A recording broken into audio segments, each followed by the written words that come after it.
السلام علیکم ورحمۃ اللہ وبرکاتہ۔ الحمد للہ رب العالمین، اشہد ان لا الہ الا اللہ وحدہ لا شریک لہ، وأشهد أن سيدنا ومولانا محمدا عبده ورسوله، صلى الله تبارك وتعالى عليه وعلى آله وأصحابه وذرياته أجمعين.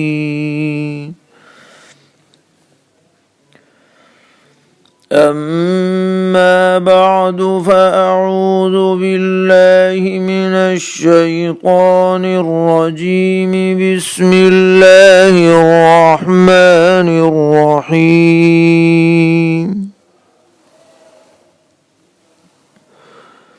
يا أيها النبي إذا طلقتم النساء فطلقوهن لعدتهن وأحصوا العدة، واتقوا الله ربكم لا تخرجوهن من بيوتهن ولا يخرجن إلا أن يأتين بفاحشة مبينة، وتلك حدود الله، ومن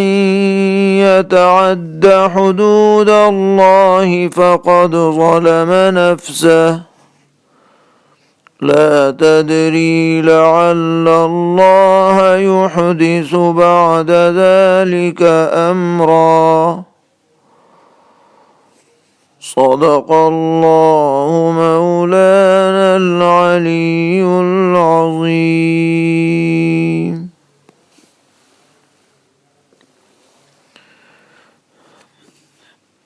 نکاح اور طلاق کے بارے میں اسلامی نظریہ کیا ہے، اس کے متعلق کل کچھ گفتگو ہو چکی ہے۔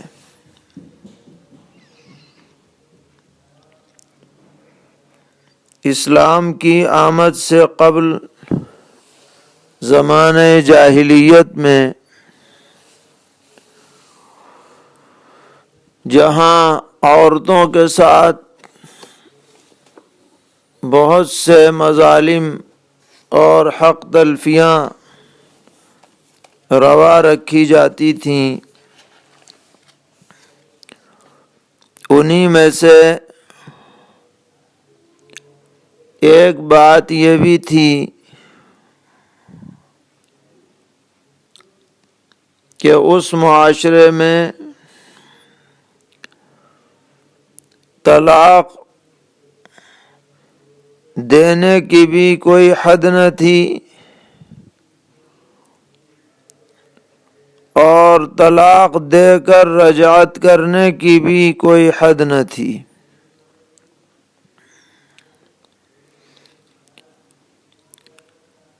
چنانچہ کوئی مرد ظالم ہوتا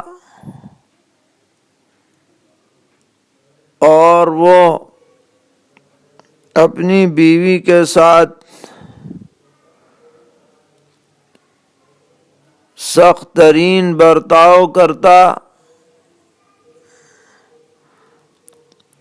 نہ تو اس کا حق بجا لاتا اور نہ اسے آزاد کر کے کسی دوسری جگہ نکاح کرنے کا موقع دیتا، تو اس کی صورت یہ اختیار کی جاتی کہ عورت کو طلاق دے دیتا اور جب عدت پوری ہونے کا وقت آتا تو پھر رجعت کر لیتا، پھر طلاق دے دیتا، پھر رجعت کر لیتا، تو وہ بیچاری عورت ادھر میں لٹک جاتی، نہ تو شوہر والیوں میں شمار نہ بے شوہر والیوں میں شمار۔ چنانچہ دور نبوت میں بھی اسی طرح کا ایک واقعہ پیش آیا کہ ایک صاحب اپنی بیگم پر ناراض ہو گئے اور اس سے یہ کہہ دیا کہ نہ میں تجھے رکھوں گا نہ الگ ہونے دوں گا۔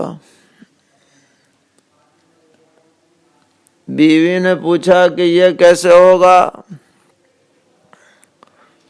تو کہنے لگے کہ طلاق دوں گا، پھر عدت میں رجوع کر لوں گا، پھر طلاق دوں گا، پھر رجوع کر لوں گا، ایسا ہی کرتا رہوں گا۔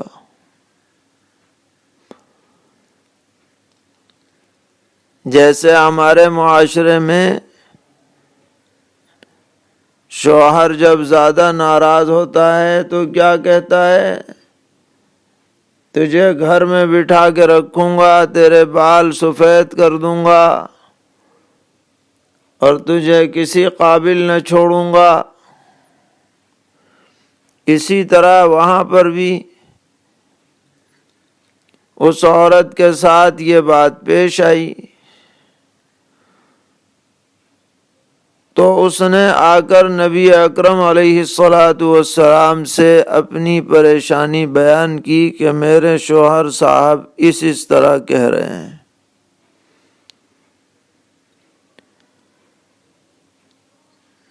تو اس واقعے میں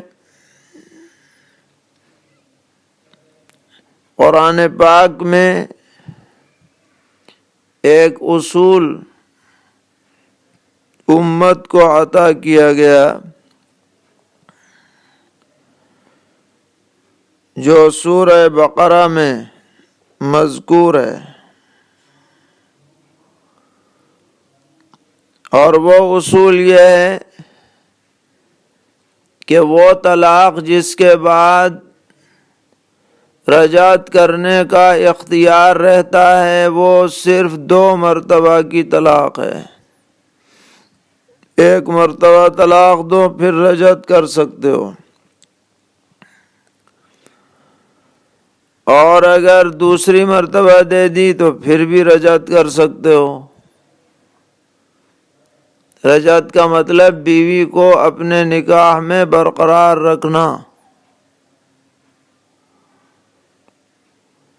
لیکن اگر تیسری مرتبہ طلاق دے دی تو اب رجعت کی کوئی شکل نہیں ہے۔ یہ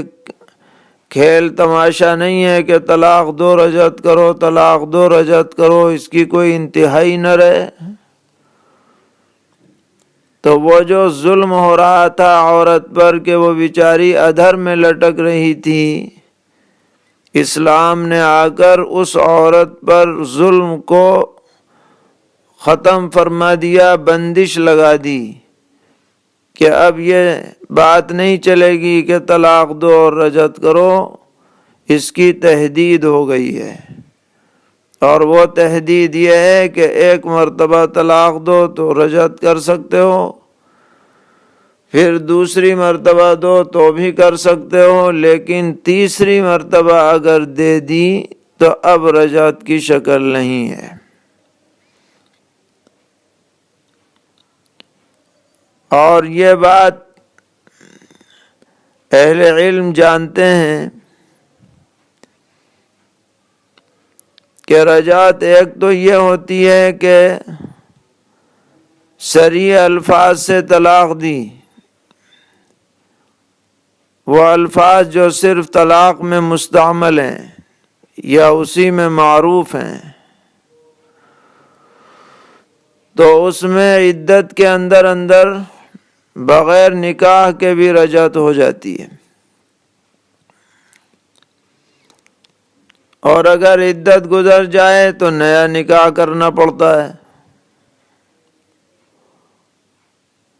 یہ تو ہے صریح الفاظ کے سلسلے میں حکم، اور اگر کنائی الفاظ میں طلاق دی، کنائی کا مطلب ایسے الفاظ جو دیگر معنی میں بھی بولے جا سکتے ہیں اور وہ طلاق کی نیت سے بولے گئے، تو اس صورت میں جبکہ کنائی کے الفاظ ہوں یا طلاق بائن کے الفاظ ہوں، کہہ دیا کہ میں تجھے طلاق بائن دیتا ہوں، تو اب اس صورت میں جو رجعت ہوگی اس کے لیے تجدید نکاح لازم ہے، 2 طلاق تک تجدید نکاح ہو سکتا ہے۔ یہ ایک علمی بحث ہے جو فقہا نے فرمائی ہے۔ لیکن اگر تیسری طلاق دے دی، چاہے وہ صراحتاً ہو اور چاہے الگ الگ اوقات میں دی ہو اور چاہے یکجا دی ہو، تو اب وہ اس شوہر کے پاس دوبارہ لوٹ کر کے نہیں آئے گی جب تک کہ عدت گزرنے کے بعد وہ کوئی اور نکاح کرے، اس کے ساتھ رہ سہے، پھر بالفرض وہ طلاق دے دے، باقاعدہ سیٹنگ کر کے طلاق نہیں دلوانی کہ بھائی تم نکاح کر لو اور چند دن میں طلاق دے دینا، ایسا کچھ نہیں ہے، شریعت میں منع ہے اس طرح شرط کے ساتھ نکاح کرنا اور طلاق دلوانا۔ ایسے لوگوں پر لعنت کے الفاظ احادیث میں وارد ہیں کہ جو باضابطہ سیٹ کر کے اس طرح کا نکاح کرائے اور پھر طلاق دلوائے، پھر وہ طلاق دے دے تو عدت گزر جائے، اس عدت گزرنے کے بعد اب پھر پہلا شوہر اگر چاہے تو نکاح کر سکتا ہے۔ اور یہ حکم جو ہے وہ کسی مفتی کا، کسی فقیہ کا، کسی عالم کا بنایا ہوا نہیں ہے، بلکہ یہ قرآن پاک کی آیت سے ثابت ہے۔ فَإِن طَلَّقَهَا فَلَا تَحِلُّ لَهُ حَتَّى تَنكِحَ زَوْجًا غَيْرَهُ، پھر اگر عورت کو تیسری طلاق دے دے تو اب یہ عورت اس مرد کے لیے جو تیسری طلاق دینے والا ہے حلال نہیں رہتی یہاں تک کہ یہ کسی اور مرد سے نکاح کرے، اور دوسرے سے نکاح کرے تو ظاہر ہے جب تک نکاح میں رہے گی جب تک تو وہ کسی کے لیے شوہر کے علاوہ حلال نہیں ہے، جس شوہر کے نکاح میں اس کے علاوہ کسی کے لیے حلال نہیں، تو پہلے کے لیے تو حلت جب ہی آئے گی جب دوسرا طلاق دے دے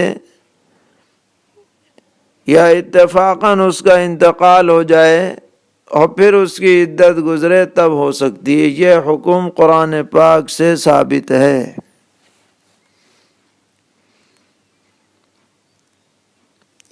یہ ہم اس لیے واضح کر دینا چاہتے ہیں کہ بعض لوگ اس حکم کو جسے عام طور پر بغیر سوچے سمجھے حلالے کا نام دے دیا جاتا ہے، بہت سے لوگ اس کے اوپر مذاق اڑاتے ہیں، استہزاء کرتے ہیں، اور علماء پر طعن و تشنیع کرتے ہیں، تو یاد رکھنا چاہیے کہ یہ کسی کا اپنا بنایا ہوا یا کوئی اجتہادی مسئلہ نہیں ہے، قرآن پاک کی آیت سے ثابت ہے جس پر ایمان لانا اور بلا کسی شک شبہ کے یقین کرنا ہر مسلمان پر لازم ہے، اور جو قرآن کے کسی حکم کا مذاق اڑائے گا اسے اپنے ایمان کی خیر منانی چاہیے۔ اور یہ بھی یاد رکھنا ہے کہ حلالے کا حکم اور دوسرے سے نکاح کرنے کا حکم یہ عورت کے لیے کوئی ذلت کی بات نہیں ہے، کیونکہ عورت تو پہلے بھی نکاح میں تھی اور اب نکاح کرے گی تو اب بھی نکاح میں رہے گی۔ اس نے تو حلال راستہ اختیار کیا ہے نکاح کا، اور بہت ممکن ہے کہ وہ پہلا شوہر جو ناقدرہ تھا، جس نے اس عورت کی حرمت کا پاس و لحاظ نہ رکھا اور 1 2 نہیں بلکہ 3 طلاقیں دے دیں، اس ناقدر شوہر کے مقابلے میں جو دوسرا نکاح ہو اور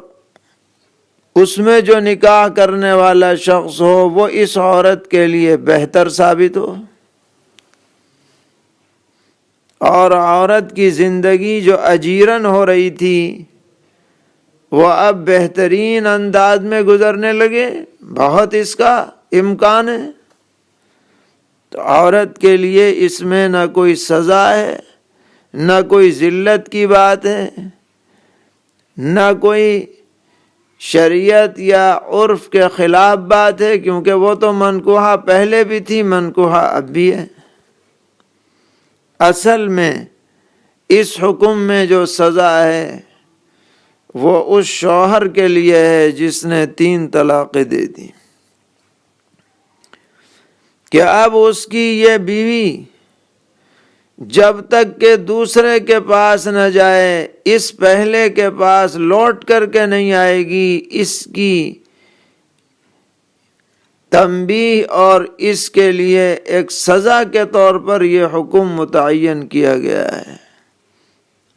بشرطے کہ وہ شوہر باغیرت ہو، اس کو احساس ہو۔ اور جیسا کہ ہم نے عرض کیا کہ یہ 3 طلاق تک تحدید کا معاملہ دراصل عورتوں کے اوپر جو مظالم پیش آتے تھے ان مظالم کو ہٹانے کے لیے، سلسلے کو ختم کرنے کے لیے یہ تحدید قرآن پاک میں کی گئی ہے۔ اب لوگوں نے بیڑا اٹھا رکھا ہے کہ تحدید ختم کر دو،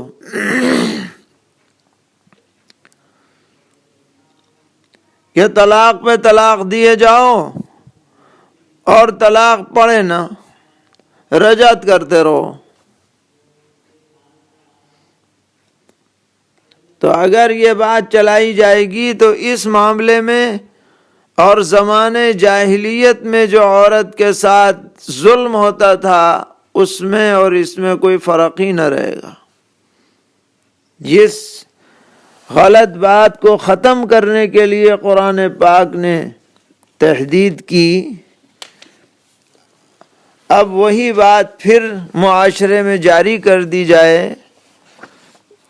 تو عورت کا اسی طرح سے استحصال ہوگا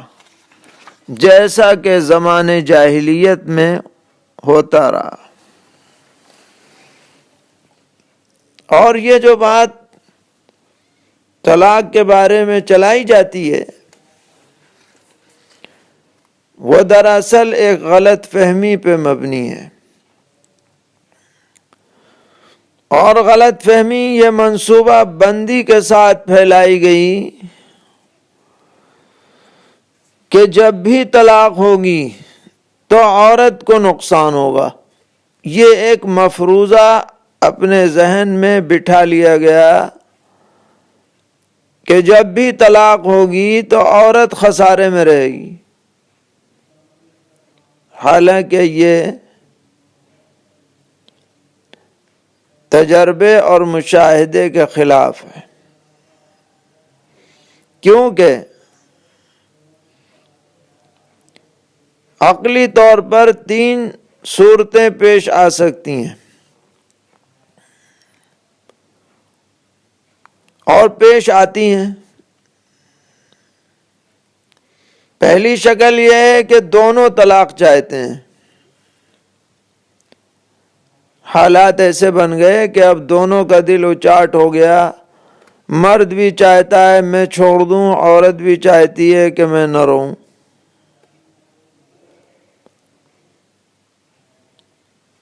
تو اس میں تو کوئی مسئلہ پیدا نہیں ہوگا، دونوں اپنے اپنے گھر چلے جائیں گے۔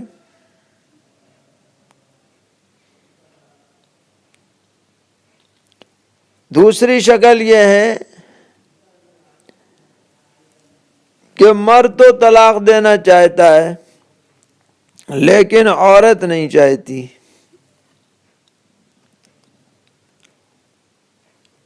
مرد اس پر اتارو ہے کہ میں طلاق دوں، اور عورت یہ چاہ رہی ہے کہ طلاق نہ پڑے۔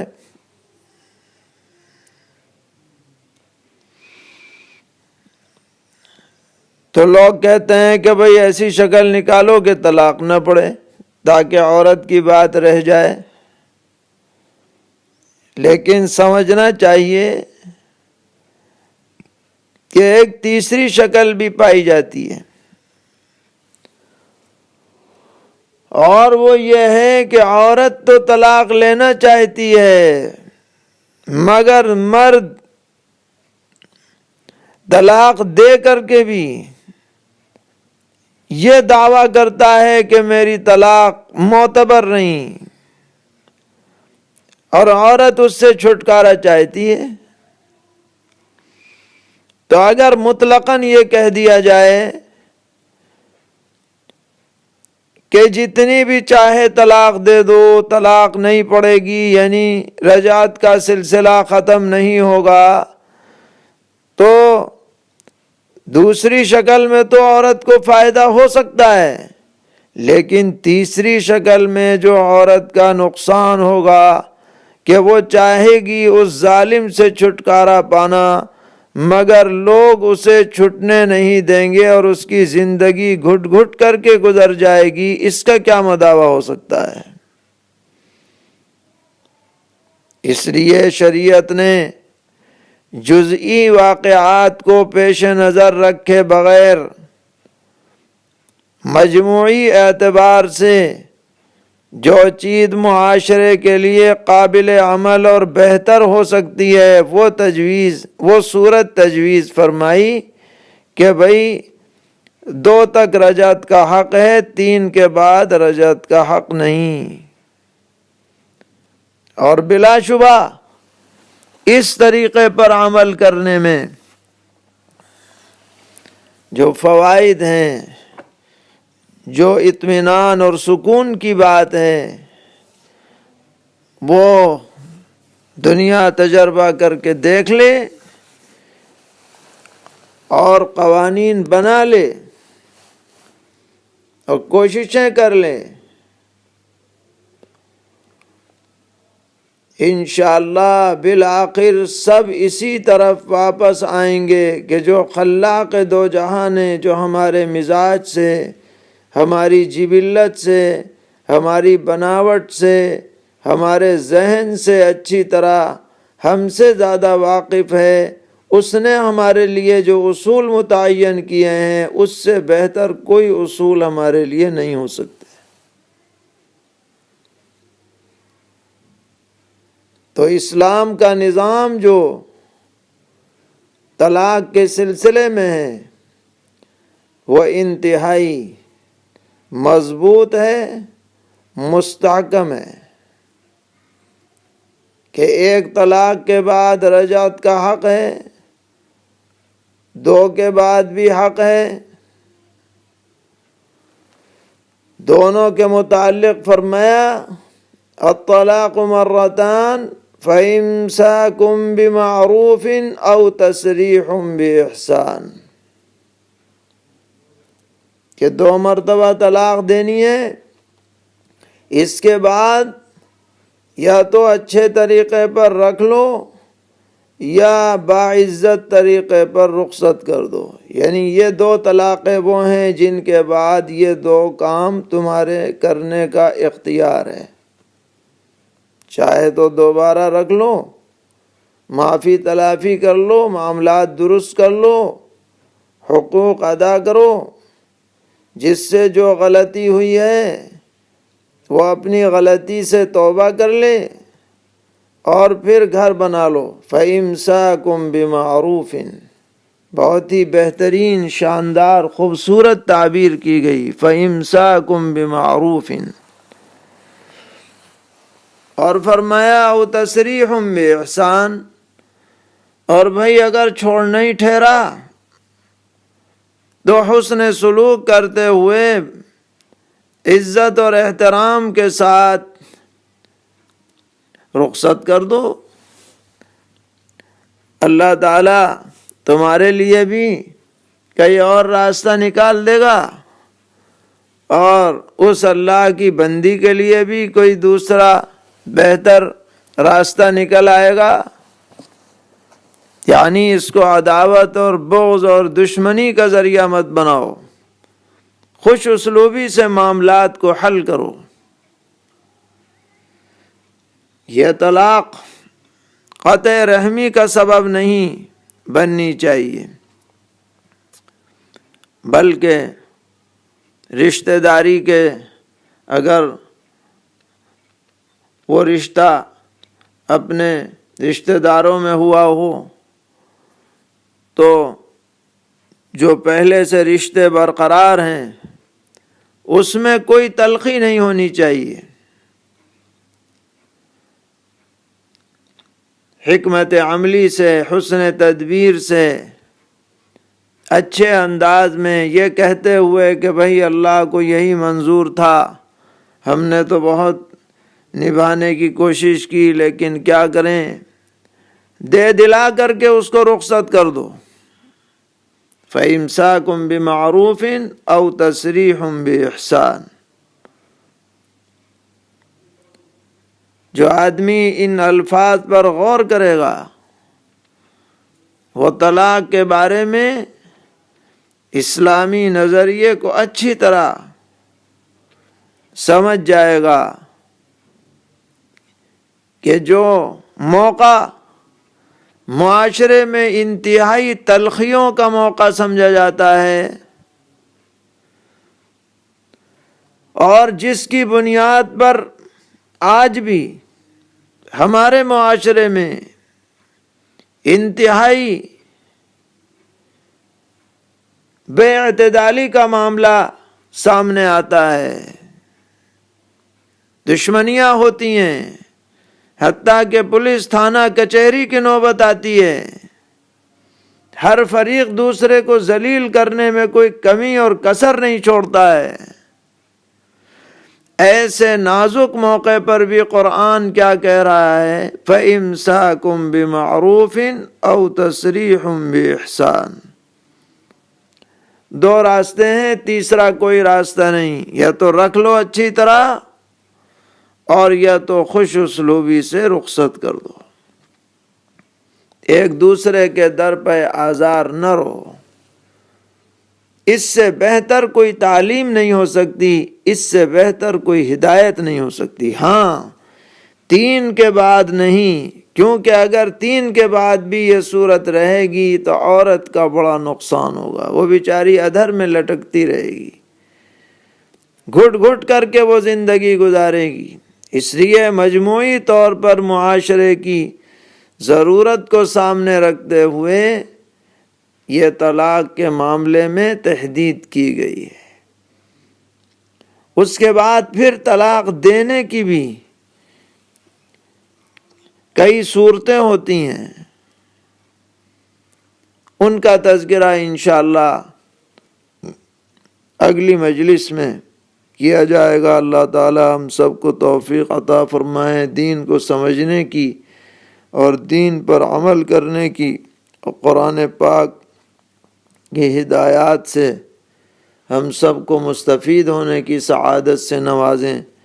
وآخر دعوانا ان الحمد للہ رب العالمین۔